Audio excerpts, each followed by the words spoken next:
Politics பேசுறான். Politics. Anbumani ராமதாஸ்னு கூட சொல்லக்கூடாதுன்னு அன்புமணி. அன்புமணி, நீ வெறும் மணிதான், உனக்கு பின்னாடி என் பேரை போடக்கூடிய தகுதியே கிடையாது அப்படின்னு இன்னைக்கு ஒரு பிரஸ் மீட்ல வெளிப்படையாக அறிவித்து விட்டார். இந்த எங்கெல்லாம் நான் நினைக்கிறேன் பஸ் ஸ்டாப் காமெடி ஒன்று இருக்கும். வடிவேல் இந்த பாண்டியராஜனையும் பிரபுதேவாவையும் துரத்துற பயங்கரமான வேலையில அதை எஸ்பி கிட்ட போட்டு கொடுக்குற இதுல இருப்பாப்ல. கீழே தண்ணிய போட்டு பாஸ்கர் MS பாஸ்கர் உட்காந்துட்டு சம்பந்தமே இல்லாம வேற ஒன்று சொல்லிட்டு இருப்பார். அது மாதிரி இவர் தமிழ்நாட்டையே கிடுகிடுக்க வைக்கலாம், சாதிவாரி கணக்கெடுப்பு கேட்டு போராட்டம் நடத்துறான்னு பல கட்சிகளுக்கு அழைப்பு விடுத்து இன்னைக்கு நடத்தினா, நீ என்னடா சாதிவாரி கணக்கெடுப்பு, நான் உனக்கு நடத்துறேன் அப்படின்னு இவர் ஒரு பிரஸ் மீட் வச்சு பாமகவை கைமாற்ற பம்மாத்து செய்து கொண்டிருக்கிறான் அப்படிங்கிற ரேஞ்சில். அதாவது சிபிஐ விசாரிக்கணும், சீக்கிரமா விசாரிச்சு புடிங்க சார், புடிச்சு உள்ள போடுங்க சார். இந்தியன் படம் சீன் அப்படியே இப்படி பண்ணிருக்காரு. பெரியவர் தாத்தா மகனை பிடிச்சு உள்ள போட சொல்லியிருக்கு. சிபிஐ விரைவாக விசாரிக்க வேண்டும் அப்படின்னு சொல்லி ஒரு கோரிக்கை வச்சிருக்காரு. தாத்தா நான் பார்த்தேன், அவன் திருடனதெல்லாம் எங்க வச்சிருக்கான்னு எனக்கு தெரியும், நான் சொல்றேன் அவனை பிடிச்சி உள்ள போடுங்கிற ரேஞ்சில் அவர் பேசிட்டு இருக்காரு. அவருக்கு பல்வேறு பதவிகளை கொடுத்து அழகு பார்த்தேன். தீட்டிய மரத்திலேயே கூர்பாய்ச்சியதை போல பாமக என்னும் ஆலமரத்தின் கிளையை வெட்ட ஆரம்பித்திருக்கிறார். இதனுடைய பலன் கீழே விழுவதை தவிர வேறு எதுவும் இல்லை அப்படின்னு சொல்லியிருக்காரு. பாமகவிலிருந்து நீக்கப்பட்டிருக்கக்கூடிய அன்புமணி கட்சியின் பெயரையோ சின்னத்தையோ என் பெயரையோ கூட இனிமேல் பயன்படுத்தக்கூடாது என்று சொல்லியிருந்தேன். ஆனாலும் தொடர்ந்து என் பெயரையும் கட்சியின் பெயரையும் அவர்கள் பயன்படுத்தி வருகிறார்கள். இதை நான் வன்மையாக கண்டிக்கிறேன். அவர் அந்த பக்கம் சிம்பிளா அவருக்கு மனநல சரியில்லைங்க போயிட்டாப்புல. வயசானவர் பெரியவர் மனநல சரியில்லை. அன்புமணி மீதான ஊழல் வழக்கை சிபிஐ விரைந்து விசாரிக்க வேண்டும். அன்புமணி தேர்தல் ஆணையத்தின் மோசடிகள் பற்றியும் சிபிஐ விசாரிக்க வேண்டும். நிறைய கம்ப்ளைண்ட் சொல்றாங்க. அதாவது இவர் அமைச்சரா இருந்த காலத்துல இருந்து பயங்கரமா மொள்ளைய வாங்கி சொத்து சேர்த்து வச்சிருக்காரு, சிபிஐ விசாரிக்கணும். ரெண்டாவது, இந்த கட்சிக்கு தலைவர் பதவி என்பது முடிந்து விட்டது. போலியான ஆவணங்களை கொடுத்து 2026 வரைக்கும் அவரே கையெழுத்து போட்டு தலைவராக தொடர்ந்து கொண்டிருக்கிறார். அதை தேர்தல் ஆணையத்தையும் அதை நம்ப வச்சிருக்காரு. நாங்க கோர்ட்ல கேஸ் போட்ட பிறகு அது முடிஞ்சிருச்சுன்னு நாங்க கோர்ட்ல ஆவணங்களை தாக்கல் செய்த போது தேர்தல் ஆணையமே அதிர்ச்சி அடைஞ்சிருச்சு. எங்க கிட்ட அவங்க கொடுத்த தஸ்தாவேஜுகள்ல இந்த மாதிரி தான் இருக்கு, அப்படி இப்ப நீ இவர் காட்டுறது எங்களுக்கு தெரியாது, இதுல இருந்து நாங்க விளைவிக்கிறோம்னு தேர்தல் ஆணையம் பின்னாடி போயிருச்சு. கோர்ட் அதற்கு பிறகுதான் தேர்தல் ஆணையத்தையே ஏமாத்தி இருக்கிறார்கள் என்னும் போது உங்கள் இருவர் சம்பந்தமான கட்சி பிரச்சனையை சிவில் நீதிமன்றத்துல பேசி முடிச்சு இந்த கட்சி யாருது அப்படின்னு முடிவு பண்ணிக்கங்கன்னு அவங்க அனுப்பி விட்டுருக்காங்க. கொடுத்திருக்காரு. அப்போ இந்த அவர் உச்சகட்டத்துக்கு போயிட்டார். அன்புமணி கிளவரா ஒரு வேலையை பண்றது. ராமதாஸை மனநிலை சரியில்லாதவர், வயது முதிர்வால் இந்த மாதிரி இருக்காரு, கொஞ்சம் புத்திசுவாதீனம் இல்லாம இருக்காரு, மையமா உட்கார்ந்து இருக்காரு அப்படிங்கிற மாதிரி டீல் பண்றது. கோவம் ஆனா வருது இல்ல, அந்த கோவத்தை யார் மேல காட்டுறதுன்னா ஜிகே மணி மாதிரியான ஆட்கள் மேல காட்டி விடுறது. அவரும் எனக்கெல்லாம் பதவியெல்லாம் வேணாம், இவங்க அப்பனுமானும் சேர்ற மாதிரி இருந்தா நான் என்னுடைய பதவியை விட்டு கொடுக்க கூட தயார். 3 மாசம் தான் இருக்கு, ஒன்றும் பிரச்சனை இல்லை. அதனால நான் குடும்பத்தோட நான் பாமகவை விட்டே விலகி விடுகிறேன், ஆள விடுங்கடா AVPL அப்படின்னு அவரு சொல்ல பாக்குறாரு. இவர் தலைவரா இருந்தார். அவர் தலைவர் பதவியிலிருந்து நீக்கி என்னை போட்ட மறுநாள்ல இருந்து இவர் எனக்கு குழி பறிக்கிற வேலையெல்லாம் பார்த்துக்கிட்டே இருக்காரு அப்படின்னு பழியை தூக்கி அவர் மீது போட. ஆனா ஜிகே மணியை, அருளை முழுமையாக நம்புகிறார். அவர்களை கூடவே வைத்துக் கொள்கிறார். நீ என்னைய துரத்திட்டு நீ எப்படி அரசியல் பண்றேன்னு பாக்குறேன்டா அப்படின்னு டாக்டர் ஐயா களத்தில் இறங்கி இருக்கிறார் அப்படின்னு தான் பார்க்கணும். ஏன்னா பெத்த மகனுக்கு பேரை போடுறதுக்கு உரிமை இல்லைன்னு சொல்லிட்டாருன்னா அடுத்து அவர் எங்க நிப்பாருங்கிறது எனக்கு இப்பவே தெரிய வருது. அந்த இடத்துக்கு கூட்டிட்டு போய் படையப்பா சிவாஜி மாதிரி எப்படியானே கிடையாது அப்படின்னு ஏதாவது சொல்ற அளவுக்கு கொண்டு போய் விட்டுறாதீங்க அப்படிங்கறதுதான் அன்புமணிக்கு சொல்லக்கூடிய அறிவுரையா இருக்க முடியும். அவரு இன்னைக்கு ஒரு கூட்டம், ஏன்னா இவங்க 2 பேருடைய சண்டைக்கும் மற்ற கட்சிகளை என்னவா அணுகுதுன்னு ஒண்ணு இருக்கு. அன்புமணி இப்படி ஒரு கூட்டம் கூட்டுறார். அன்புமணிக்கு வன்னியர் இடஒதுக்கீடு அப்படின்னு மண்டையை கழுவி போன தேர்தல் 2021 தேர்தலில் ஓட்டு வாங்கி அதை சுவைத்து அவரு ஜெயிக்கல. அதனுடைய பலனை அனுபவித்தது அந்த மண்டலத்தில் அதிமுக. எடப்பாடி பழனிசாமி தன் கட்டுப்பாட்டில் இருக்கக்கூடிய மாவட்டத்திலும் அக்கம்பக்கம் மாவட்டத்திலையும் மட்டும் அந்த பகுதியில் மட்டும்தான் அவங்களுக்கு பேக்கா ஓட்டு விழுந்திருக்கு. அதாவது ஏடிஎம்கே ஓட்டு பாமகவுக்கு கன்வெர்ட் ஆகி பாமக எம்எல்ஏக்களை பெறல. ஆனால் வன்னியர்களுடைய ஓட்டு, பாமக ஆதரவாளர்களுடைய வாக்கு அதிமுகவுக்கு கன்வெர்ட் ஆகி அவர்களுக்கு கணிசமான இடங்கள் அந்த பகுதியில் கிடைச்சு. அதை வைத்து தான் அவங்க வந்து இன்னைக்கு 60க்கும் மேற்பட்ட எம்எல்ஏக்களுடன் எதிர்கட்சியா இருக்காங்க. அப்போ இதை அவர் பயன்படுத்தி கொண்டிருக்கிறார். நாம வந்து இதுக்கு மேல அடுத்த தேர்தலையாவது நாம பயன்படுத்தணும்னா அவருக்கு இருக்கக்கூடிய அன்புமணிக்கு இருக்கக்கூடிய ஒரே வாய்ப்பு இந்த இடஒதுக்கீட்டை வைத்து, வன்னியர் இடஒதுக்கீட்டை வைத்து ஒரு பிரச்சனையை கிளப்பணும். அதை லைவ்ல வச்சுக்கணும். அதுலதான் நீங்க தான் ஏமாத்துறீங்கன்னு ஒரு பேர் வர்றதுனாலதான் அவர் வன்னியர் இடஒதுக்கீடுன்னு பேசாம ஒட்டுமொத்தமாக முதல்ல சாதிவாரி கணக்கெடுப்பு வேண்டும் அப்படின்னு பேச தொடங்குகிறார். வன்னியர் இடஒதுக்கீடு நிச்சயமாக கிடைத்து விட்டதுன்னு சொல்லிதானே போனதாட்டி ஓட்டு அழுதுங்க, ஆம்ச காட்டி ஜெயிச்சுட்டோம், ஆம்ச காட்டிக்கிட்டு அழுதுகிட்டு அப்பாட்ட மிகப்பெரிய வரலாற்று சாதனையை அப்பனும் மகனும் செஞ்சதான் நீங்க வீடியோ போட்டு அந்த தேர்தலில் வாக்கு வாங்கிட்டீங்க. மறுபடியும் இன்னொரு தடவை நான் இடஒதுக்கீடு வாங்கி தரேன்னு சொன்னா அவங்களே வந்து கையில் இருக்கிறத எடுத்துக்கொண்டு வந்து அடிக்க வருவாங்க. ஒரே இதுக்கு 2 தாட்டி ஏமாத்த முடியாதுல்ல. எலியா கேரட்டை வச்சா எப்ப வேணாலும் வந்து கடிக்கிறதுக்கு. மனிதர்களை ஒரே பிரச்சனையை சொல்லி எத்தனை தேர்தல்கள் ஏமாற்ற முடியும். அதனாலதான் அன்புமணி தெளிவாக சாதிவாரி கணக்கெடுப்பு எடுக்க வேண்டும், அதன் மூலமாக வன்னியர்களுடைய எண்ணிக்கை என்னன்னு காட்டி அதன் வைத்து நான் வந்து பேர அரசியல் நடத்துவேன், தமிழ்நாட்டில் நாங்க தான் மிக அதிக எண்ணிக்கையில் இருக்கக்கூடிய சாதி என்பதை ப்ரூவ் பண்ணுவேங்கிற ஒரு இடத்துக்கு அவரு போறாரு. இன்னைக்கு அதுல ஒரு காமெடி வேற நடந்துச்சு. என்னன்னா, இவர் வந்து சாதிவாரி கணக்கெடுப்பு எதற்காகனா அந்த வன்னியர் உள்ளொதுக்கீடு வாங்கிங்களுக்கான இது பண்றது. இதை எதிர்த்து நம்மளுடைய எம்பிசிகளுடைய உள்ளொதுக்கீட்டில் வந்து அதுக்குள்ள ஒரு ஒதுக்கீடு வாங்கி நம்மளுடைய வேலை வாய்ப்பையும் கல்வி வாய்ப்பையும் வந்து பறிக்கக்கூடிய வேலையில் வந்து இந்த அதிமுகவும் எடப்பாடி பழனிசாமி ஈடுபட்டு அவர்களுக்கு பாமக ஆதரவாக செயல்பட்டு அந்த அறிவிப்பை வெளியிட்டாங்கன்னு சொல்லிட்டு எதிர்த்திருந்து வேலை செய்த டிடிவி தினகரன், ஓபிஎஸ் இவரெல்லாம் வந்து தோத்து போனதுக்கு காரணமே வந்து வன்னியர் இடஒதுக்கீடு தான். அதனாலதான் வந்து தேவர் சமுதாயத்திலிருந்து வாக்குகள் வரலன்னு சொல்லிட்டு அதுக்கப்புறம் 2024 தேர்தலில் வந்து அதையே பிரச்சாரமாக பண்ணி இவங்களை சுத்தமாக ஜோலியை முடிச்சு விட்டது அந்த டீம். அவங்க போய் கலந்துக்கிட்டு இருக்காங்க. சிஆர் சரஸ்வதி போய் நிற்கிது முன்னாடி, ஓபிஎஸ் சார்பாக போய் ஆள் நிற்கிறாங்க. என்னன்னா, யாரெல்லாம் வந்து இதை காரணமாக காட்டி தென் மாவட்டங்களில் நம்மளுடைய வாக்குறுதி இது போகுதா, உரிமை போகுது, இடஒதுக்கீடு உரிமையை வந்து எடப்பாடி அடகு வச்சு விட்டாரு அப்படின்னு சொல்லி பிரச்சாரம் பண்ணாங்களோ அவர்களும் கூட போய் நிக்கிறாங்க. எடப்பாடி பழனிசாமி இதுக்கு வரல பாருங்க. அவருக்கு என்னன்னா, இன்னும் ஒரு தடவை முழுக்க விபூதி அடிச்சுட்டேன், மீண்டும் ஒரு தடவை உன்னை ஆல்ரெடி வீழ்ந்து கொண்டிருக்கக்கூடிய ஒரு கட்சியாக 2 பேரும் தனித்தனியாக பிரிந்து சேருவதற்கு வாய்ப்பில்லைங்கிற நிலையில் இருக்கக்கூடிய உங்களுக்கு நான் எதற்கு உயிர் கொடுக்கணும்னு நினைக்கிறாப்புல எடப்பாடி பழனிசாமி. இதற்கு மேல் வந்து இந்த கட்சி இப்படியே விட்டுறலாம் இல்லை. எப்பயுமேங்க பாமகவை வந்து பாமக ஒரு இன்னலுக்கு உள்ளாகும் போது பெரும்பாலும் திமுக தான் வந்து காப்பாத்திருக்கு. அதிமுக அதை வந்து வெளியில் அனுப்பி விடுறது, அதுக்கு சீட்டு கொடுக்காம மறுக்கிறது அல்லது அதை கவுத்தி விடுறது, இந்த மாதிரியான எல்லா வேலைகள்லையுமே இன்னும் சொல்ல போனால் ராமதாஸை பிடிச்சி ஜெயிலில் போட்டு அலக்கழிச்சது வரைக்கும் அதிமுக தான் பண்ணியிருக்கோம். ஏன்னா அதிமுகவுக்கு அந்த ஓட்டுகள் முழுக்க முழுக்க ஒன்று பாமகவுக்கு போகுது, இல்லாட்டினா அங்கிருந்து திமுகவுக்கு போகுது. அது சிம்பிளான லாஜிக் தாங்க. வன்னியர் இடஒதுக்கீட்டு போராட்டங்கள் எம்ஜிஆர் காலத்தில் தொடங்கிய காலம் தொட்டு அங்கு திமுகவுக்கு வாக்கு வருது. வன்னியர்கள்னு ஒரு கம்யூனிட்டி எடுத்துட்டீங்கன்னா அதுல இருந்து திமுக ஆதரவு நிலைப்பாடு எடுப்பவர்கள் பாதிக்கு மேற்பட்டவர்களாக இருக்கிறார்.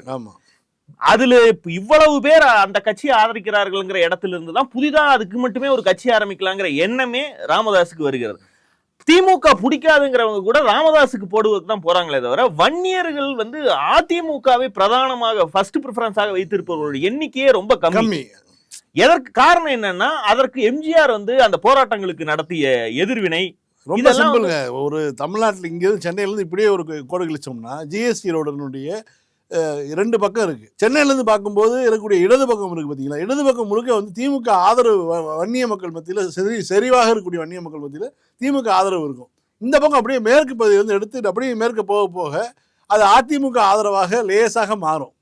இந்த ஒரு இடத்த வந்து ரொம்ப மைனூட்டா இப்போ வாட்ச் பண்ணி தான் ராமதாஸ் அதில் போய் பெண்ணாகரம் போன்ற பகுதிகளில் வேலை பார்த்து அந்த ஏரியாவில் போய் வேலை பார்த்து கட்சியை வளர்த்துக்கிட்டார். அவர் எங்கே திமுக ஆதரவு குறைவாகவும் தனக்கு அது அதிமுக போகக்கூடிய சூழல் இருக்குதோ அதை தனக்காக பயன்படுத்தி மடைமாற்றி கொண்டார். அந்த கடுப்பு வந்து ஜெயலலிதா என்னைக்குமே இருக்கு. அதிமுகவுக்கு இயல்பாகவே அந்த பெல்ட்ல பாமக என்கிற கட்சி இல்லைன்னா திமுக மீது அதிருப்தியில் இருக்கக்கூடிய மக்கள் நேரடியாக அதிமுகவுக்கு தான் வாக்களிப்பார்கள். நமக்கு வாக்களிக்க வேண்டியவர்கள் தான் பாமகவுக்கு போட்டுக் கொண்டிருக்கிறார்கள். எனவே அந்த கட்சி அழிவது அல்லது அந்த கட்சி வீழ்வது என்பது ஒண்ணு அவங்க நம்மளோட கூட்டணியில் இருக்கணும், அப்படி இல்லைன்னா அந்த கட்சியே இருக்கக்கூடாதுங்கிறதான் அதிமுகவுக்கு என்னைக்குமே ஒரு நிலைப்பாடு. ஆமா. இன்றைய போராட்டத்துக்கு கூட அவர்கள் போகவில்லை என்பது எடப்பாடிக்கு மனசாட்சி ரீதியா அவர் வந்து செல்வ கணபதி போன முறை வந்து 21 நிக்கிற மாதிரி இருந்தா அவர் தொகுதி காங்கேயம் போற மாதிரி பிளான் இருந்தார். ஏன்னா செல்வ கணபதி நின்னா பயங்கர டஃப் ஆயிரும், அதான் ஜெயிக்கவே முடியாதுங்கிற ஒரு சூழலுங்கிற மாதிரி ஒரு இது சிக்கல் வந்தது. இந்த முறையும் கூட வந்து இந்த குறிப்பிட்ட வன்னியர் மிக அதிகமாக இருக்கக்கூடிய தொகுதியான எடப்பாடியில் தான் அவர் நின்று ஜெயிக்கிறார். அப்ப அவருக்கு அந்த கடுப்பு இருக்கும்ல, ஜெயலலிதாவுக்கு எந்த கடுப்பு இருந்ததோ அதே கடுப்பு அதிமுக எடப்பாடி பழனிசாமி இருக்கும்ல. இன்னொரு கூத்து என்னன்னா, நீங்க வந்து இதை வைத்தே ஓட்டுகளை பிரித்து விட்ட கும்பல்லாம் அங்க இருக்குங்கிறீங்க, தென் மாவட்டங்களை சார்ந்த அதிமுகவுடைய பிரிந்து போனவங்க எல்லாம். இன்னொரு கூத்து என்னன்னா, இந்த சாதிவாரி கணக்கெடுப்பை மாநிலங்கள் நடத்தக்கூடாது, நடத்தினால் சரியாக வராது, இதை ஒன்றிய அரசு தான் எடுக்க வேண்டும் என்பதை துறை அமைச்சர், ஒன்றிய அமைச்சரே பலமுறை தெளிவுபடுத்தி இருக்கிறார். அந்த கட்சி பாஜக கருநாகராஜன் இந்த அன்புமணிக்கு பக்கத்துல உட்கார்ந்து ஏங்க 2 மேட்டருங்க. ஒண்ணு, சாதிவாரி கணக்கெடுப்பு மாநிலங்கள் எடுக்க கூடாது, நாங்கள் தான் எடுக்கணும்னு சொல்றது பாஜகவோட நிலைப்பாடு. இன்னொன்னு, சென்சஸ் 2021 வருடம் எடுத்திருக்கணும், இது 5 வருஷம் ஆச்சு. 5 வருஷமா அதை எடுக்காம இனி எப்ப எடுப்போம்னு சொல்லாம அடுத்தடுத்த தேர்தல்களுக்கு அதை ஆரம்பிச்சு 30 வரைக்கும் போவோம் அப்படின்னு சொல்லக்கூடிய பாஜக வெட்கமே இல்லாமல் சாதிவாரி கணக்கெடுப்ப தமிழ்நாடு எடுக்க மறுப்பதால் நாங்க அதை எதிர்த்து போராடுறோம். இந்த போராட்டத்துக்கு ஆதரவு தெரிவிச்சு நானும் வந்து உட்கார்றேன்னு சொல்றாங்கன்னா, இவங்க வந்து தமிழ்நாட்டு மக்களை என்ன மாதிரி இல்ல இப்பதாங்க பீகார்ல எடுத்தாங்க. நம்ம இங்க ஒரு பீகாரை காட்டிட்டே இல்ல, பீகார்ல எடுத்ததுக்கு எந்த அதனால வந்து நீ எந்த முடிவு எடுக்க முடியாதுன்னு சொல்லி உச்சநீதிமன்றமே சொல்லிடுச்சு. ஒரு மாநில அரசு எடுத்த ஒரு சாதிவாரி கணக்கெடுப்பை அதனால் எந்த ஒரு நாக்கு வலிக்கு கூட லாய்க்கலன்னு சொல்லிடுச்சு. எதுக்காக நீங்க எடுக்கணும்? நீ அரசியலுக்காக நீ ஆசைப்படுற, நீ இதை வச்சு ஒரு நாட்டுக்குள்ள வந்து ஒரு அரசியல் பண்ணணும்னு நீ நினைக்கிற, அது வந்து எதற்காக இந்த ஒரு மாநில அரசு இப்போ வந்து சாதிவாரி கணக்கெடுப்பு எடுக்க வேண்டிய தேவை என்ன இருக்கு? 2011 2001 போன்ற சென்சஸ் அடிப்படையிலான கணக்கெடுப்புகள் இருக்கு. அதை பார்த்தாலே நீ தெரிஞ்சுக்கலாம் யாரு எவ்வளவு பேருன்னு. புதுசாவா வந்து திடீர்னு கூட்டிட்டாங்க, மக்கள் தொகை கூடிருச்சு, அது குறிப்பிட்ட வகுப்பார் கூடியிருக்க போறாங்க. நீ எதுக்காக நீ கேட்குற? இதை வச்சு வந்து ஒரு பகுதிக்குள்ள ஒரு 7.5 இழுத்து விட்டு இதை வச்சு நீ வந்து ஒரு அரசியல் பண்ணணும்னு நினைக்கிற, அதுக்காக நீ பண்ற. திமுக சொல்லும் 3 பொய்கள் அப்படின்னு சாதிவாரி கணக்கெடுப்பு நடத்தாமல் இருக்க 3 பொய்களை சொல்லுகிறார்கள் அப்படின்னு ஒரு பட்டியலிடுறார்.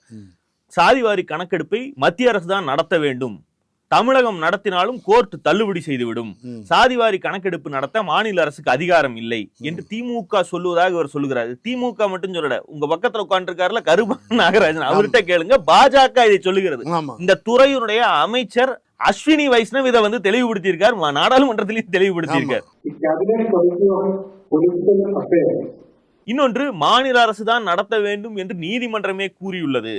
அடக்கப்பட்ட ஒடுக்கப்பட்ட மக்களுக்கு இடஒதுக்கீடு வேண்டும், 95 ஆண்டுகளுக்கு முன்பு எடுக்கப்பட்ட கணக்கை வைத்து இன்றும் இடஒதுக்கீடு வழங்கி வருகிறார்கள் அப்படின்னு ஒரு அன்புமணி சொல்லுகிறார். மாநில அரசு தான் நடத்த வேண்டும் என எந்த நீதிமன்றம் தெரிவித்தது? பொய்யினாலும் நீதிமன்றத்தை துணைக்கு இழுத்துட்டு ஒரு பச்சை பொய்ய சொல்றான். இதையெல்லாம் பிஜேபி கிட்ட சொல்லுங்கிறேன் நானு.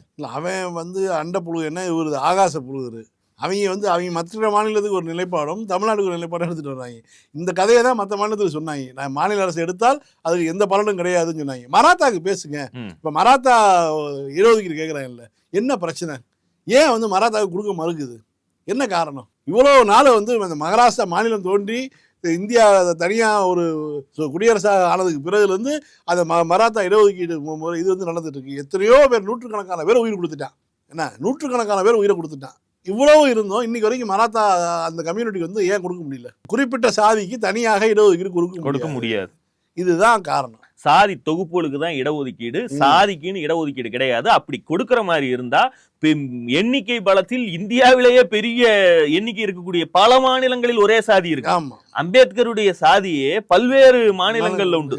உத்தரப்பிரதேசம், பீகார், ஜார்க்கண்டுக்குன்னு சேர்த்து தலித்துகளுடைய சாதிகள் வந்து ஒரே சாதி பலது இருக்கு. இப்படி எல்லாம் இடஒதுக்கீடு கொடுக்க ஆரம்பித்தால் சனாதனத்துடைய அஸ்திவாரமே ஆட்டங்கண்டு போயிடும். அதனாலதான் அவனுக்கு செய்யாம வச்சிருக்கானுங்க.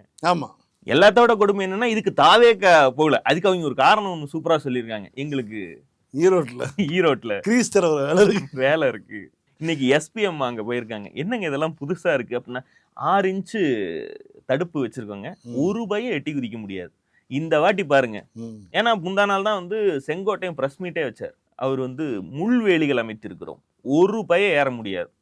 எங்கெங்கெல்லாம் இதுங்க ஏறும்னு நம்ம எதிர்பார்க்கிறோமோ, கடந்த கால வரலாற்றின்படி எங்கெங்கெல்லாம் இதுங்க ஏறுச்சோ அந்த இடங்களில் எல்லாம் முள்வேலி அமைக்கப்படும்.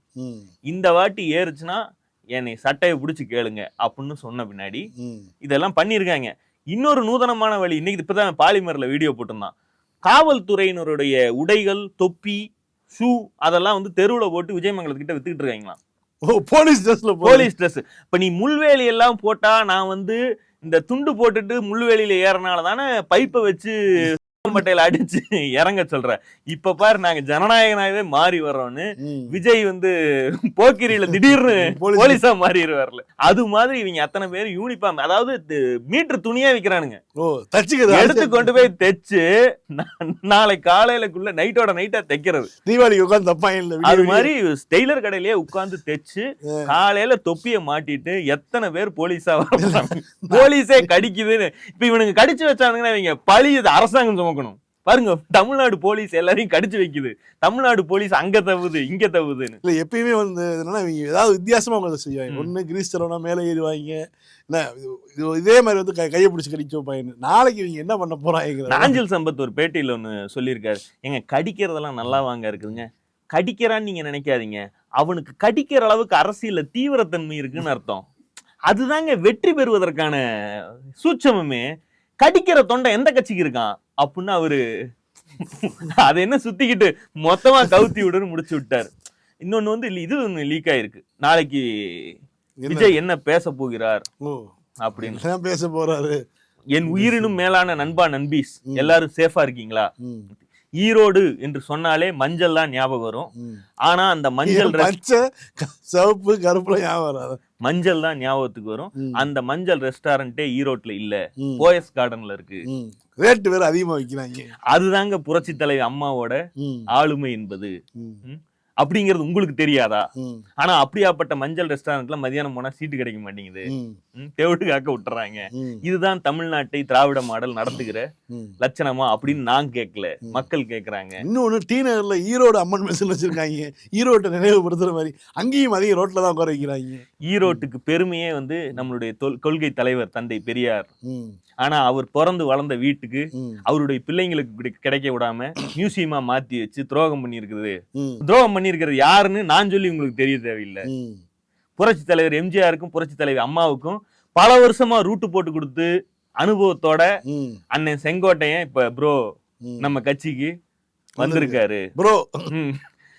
இனி எனக்கு பிறகு வரப்போறவங்களுக்கும் அவரு தான் வந்து ரூட் போட்டு இப்பவே 80 டச் பண்ண போறாரு, ரூட் போட்டு கொடுக்க போறாரு. உங்க நண்பா நண்பீஸ் நீங்க எல்லாம் ஹாப்பி தானே? 2 பேருக்கு தான் போட்டி. அது வந்து கடைசியா இப்ப அத அவரே சொல்றது இல்ல, நான் வழக்கமா ஒண்ணு சொல்லுவேன் அதை நீங்களே சொல்லுங்க அப்படின்னு மைக்க வந்து இந்த பக்கம் ஒரு சைடு நீட்டுறது, அந்த பக்கம் ஒரு பக்கம் நீட்டுறது. அப்புறம் ஃபைனலா ஏதாவது இது ஒண்ணு தொட்டுக்குவாரு, ஒன்றிய அரசை எதிர்க்கிறேன்னு.